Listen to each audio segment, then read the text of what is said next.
welcome to Baseline's Cooking School. Today we are doing homemade tortilla, flour tortillas with a chicken fajita.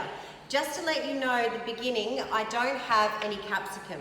So the recipe that you guys will be using at home will have the capsicum in it and you can buy that, but we won't have it today, but I'll just let you know what to do with it. So first of all, I'm going to start with marinating my chicken. The reason I'm starting with marinating my chicken is that I want it to marinate nicely while I'm doing the rest of the things, because as we know, cooking is about multitasking.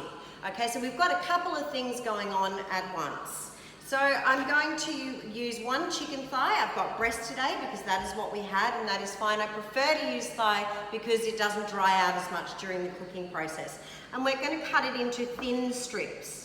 Okay, so we're going to cut our chicken breast or thigh, whatever you have, into thin strips. Now, breast is high, meaning it's very thick. So you've just got to take a look at the your cutting when you are finished your slices, because that's not too bad. Okay, so I'm pretty happy with that. Just remember, it's got to go onto something. It's got to go onto a fajita, which is only going to be a tortilla, which is only going to be about that big.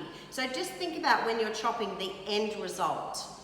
All right, so I'm going to marinate my chicken, which means I put it into a bowl. I'm going to wash my hands before I get the rest of my things. Okay, so we're going to use our beautiful smoked paprika. Paprika, if that's all you've got at home, would be fine. And we use a teaspoon of this because we love this stuff here. So we use a teaspoon of smoked paprika. We use half a teaspoon of ground cumin. You can get your half there and pop that in. So it's starting to smell very of Mexican flavors at the moment, which is beautiful. Now I'm going to zest some lime into here. So I'm going to use a microplane. If you don't have a microplane at home, a box grater on the fine side of the box grater is absolutely fine as well. Or you can use a hand zester, but a microplane is great. If you don't have one, that is fine. You can find other ways to do it. Or you can even peel off some zest and slice it with a knife very finely. It's fine to have chunky zest, but these microplanes are a really handy kitchen tool. So just bang it on there, make sure you get all that beautiful zest off, and I can smell that now and it smells amazing.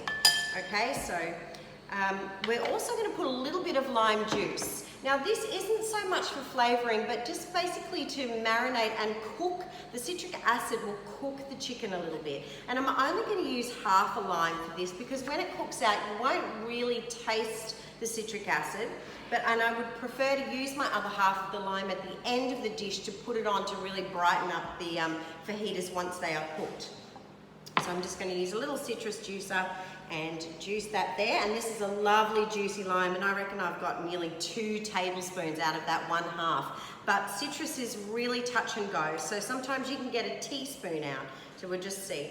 So that's quite a lot of lime juice because it was a beautiful fresh lime. Now I'm just going to mix this around, and I'm going to put this to the side now, and I'm going to let it marinate, which means I'm going to let the flavours hopefully infuse into the chicken and cook nicely there with a little bit of lime juice. So that's the side. Now we're going to make our tortilla. We're making a flour tortilla today, not a corn tortilla. Miss Follett, should we get our tortilla press or should I roll them? No, you know what? I will roll them out because you guys probably might not have a tortilla press at home, but Miss Follett's running off into the distance there to go and get our tortilla press just so I can show you guys. Okay, so for our flour tortillas, you need 120 grams of self-raising flour. You need a teaspoon and a bit of a teaspoon and a half of oil. And Miss Follett, would you mind grabbing me some warm water? And a 1/4 cup of warm water. Now, if you don't have electric scales at home and you need 120 grams of self-raising flour, you can actually, it's a loose cup. It works out about a loose cup. Thank you very much, Mrs. Follett, and pour it into there. That's it, guys. That is all you need. A pinch of salt, of course, because we always have a pinch of salt pretty much in everything. And we're going to start mixing it around. All right. And this is so, instead, if you're craving tortillas and tacos and things, instead of actually going to the shops and making it, because a lot of those packets have a lot of additives in them, this is what you can do with very little time and very little money. Okay, so it's a really good thing to do. And also making dough is a very therapeutic thing to do. So I find it makes me calm. So I'm just going to mix it just a little bit in the bowl, and it's coming together quite nicely. It is a very, you have to be a light touch, okay? And I'm gonna pick it up, and you can see there that it is balling into a dough. Now before I actually turn it out onto my bench, I've cleaned my bench, it is nice and clean. I need to grab some flour and flour my bench, okay? And now when I say lightly flour, I mean lightly flour, guys. All right, don't put another cup of flour onto your bench. Okay, I'm gonna tip out my dough here, and you can see it's not fully together yet. So I'm just going to knead it a little bit here, and it's not sticking because I have flour on my bench, okay?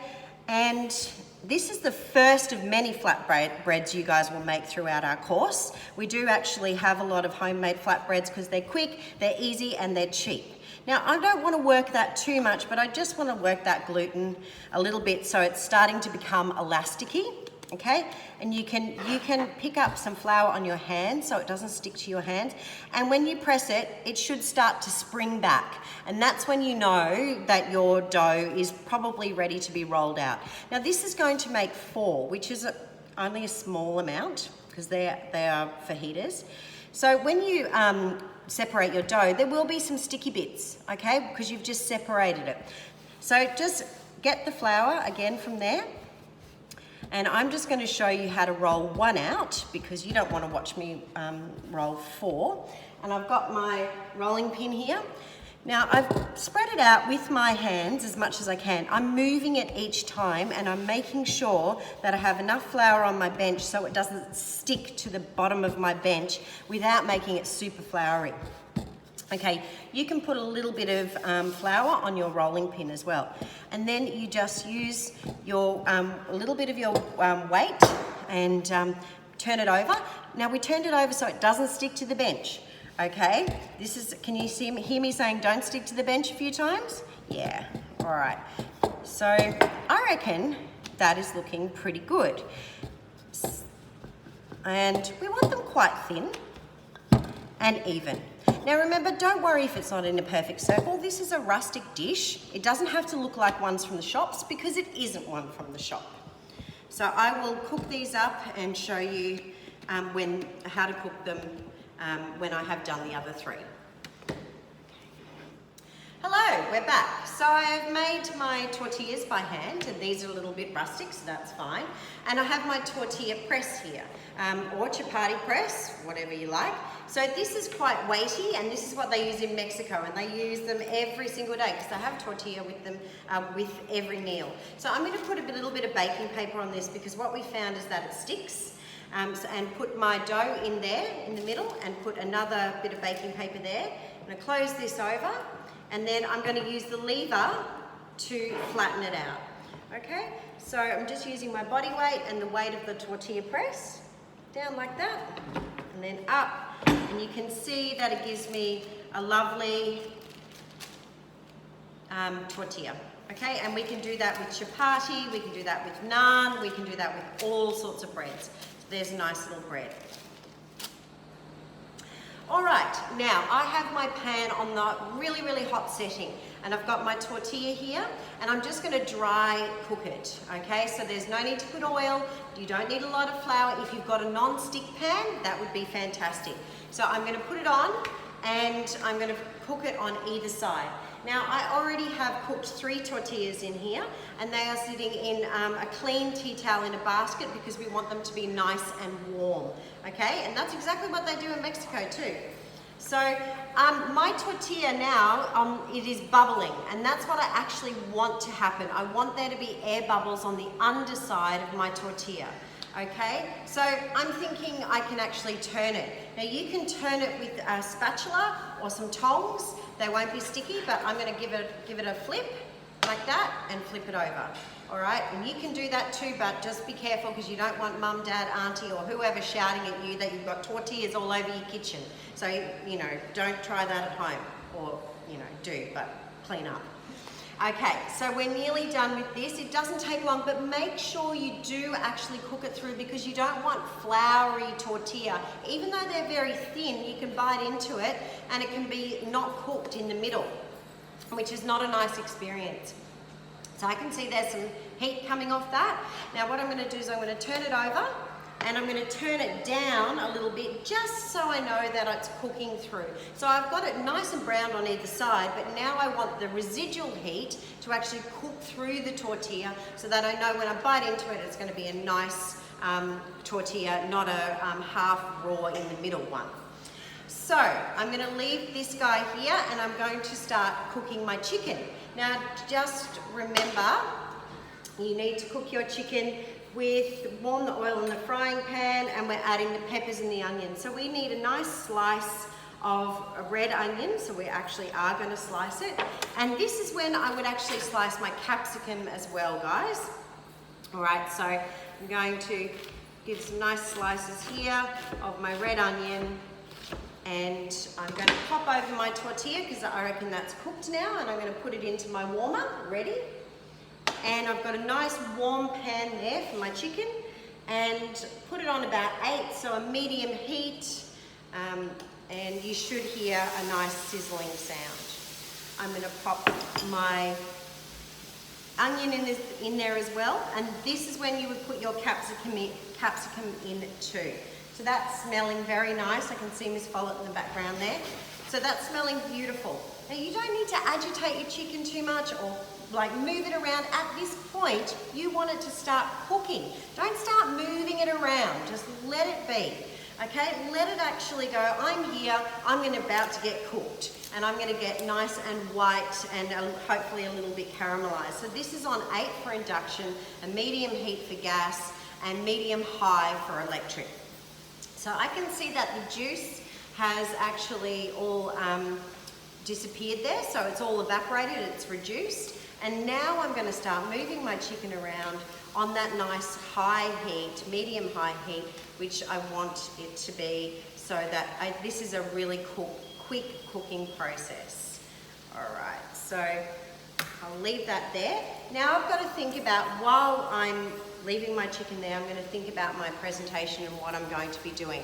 So as I said to you earlier, it's nice to actually have a little bit of lime on the side. So I'm going to use 1/4 of the lime and into an 1/8 even, like this.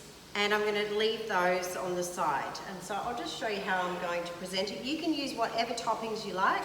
What I have today is some sour cream, some pre-made guacamole, some coriander, and I've also got some cabbage because when I was in Mexico, they used cabbage a lot in all of their dishes, and it's actually a little bit less juicy than lettuce and gives it a little bit of more of a textural element, a little bit of a crunch. And I know that you guys all love your cheese, so I have some cheese here too. Not 100% necessary, but you can add whatever you like. I also have some Cholula as well, some sauce, some Mexican hot sauce, because if you like a bit of chili, really makes it that authentic flavour. So I can see my chicken is nearly cooked. So you can see that didn't take long because remember, 1 centimetre strips, okay? So that is not a lot to cook through. My pan was already warm and I can leave it there until I'm just about done. All right, so I'm going to present this nicely for you today. Maybe if you're cooking for your family, you could do the same. So it's on a board and I'm going to put my tortilla down. Now you can see there's my one that I did with the tortilla press. It's actually a little bit more uniform and a little bit rounder. Now I can hear that my chicken, because I turned it up, is overcooking. So I'm just going to move it around a little bit. And then what I'm going to do is switch it off. Now, if you're not sure about your chicken, because you always say, Miss, my chicken cooked, my chicken, you're crazy about your chicken, just press it. You know, you will be able to tell. Remember, cooking is a lot of intuition, All right, you should actually be able to go, okay, that feels fairly hard, not squishy. I think my chicken is cooked. If you're really uncertain, cut it open and have a look. That's allowed. You're allowed to do that. All right, so here are my fajitas on my board here. I'm going to put my chicken on first. That might be controversial for some of you, but I'm going to do that first because I don't want the heat of my chicken to make all my beautiful crispy cabbage go soggy, because the heat is going to cook everything, okay? And I also want my bread to remain warm. So think about your structural integrity as well. You don't want to put too much on your fajitas and not be able to eat it. I've got my lime interspersed throughout my tortilla. All right, so I'm going to bring over now remember this will have capsicum on it as well. Bring over my chicken, pop it on there, a couple of pieces on each. Remember, you do not have to load them. Don't be tempted to load them because they'll be impossible to eat. So make sure you get a couple of bits of your onion on there as well. All right. There we go. Okay, I've got some of my cabbage, which I'm going to put on the top there. Then I'm going to get some sour cream, because once again, I know you guys love sour cream. Now you don't have to put, you can put whatever you like on. Oh, whoopsie. There we go. Put a little bit there. Not too much, because you don't want it to overpower everything. So this is giving us our tangy element, but remember we've also got the lime to give us tang. And then I've got some guacamole as well. So you can make your own guacamole, I highly recommend it, but I just didn't have any ripe avocados today. You can even dice, you can make a salsa, you can do whatever you like here. I've also got some coriander, which I'll put on last. Some people hate coriander, some people love it. Cody, do you like coriander? Cody likes coriander. Cody, our IT guy, is here because he's been helping us and he's getting these fajitas today. And a little bit of cheese. Don't be tempted to put too much because then you'll feel sick. You always say to me, Miss, I feel sick. It's because you put half a kilo of cheese on your tortilla. Okay, so just a little bit. It's almost seasoning. Okay, some coriander. Now, I'm the same as Cody. I love coriander. I would have a field of coriander on mine if I could. You can chop up the stalks as well if you like, because they shouldn't be wasted. Remember, love food, hate waste. Okay, so there we are. Now, to me that's missing a little bit of colour. We could probably maybe even chop some tomato on the top, or Miss Follett's signalling to me, she says... Maybe a sprinkle of paprika. Oh, a sprinkle of paprika. There we go. Look, oh, now we're talking. Look at that. Or we can also put on our hot sauce. Now, I'm not going to add that because Cody might be a chili wuss. He's not a chili wuss. But this is a beautiful, you can put Tabasco or Sriracha if you like. So here are my, or your, hopefully, chicken fajitas with homemade tortillas.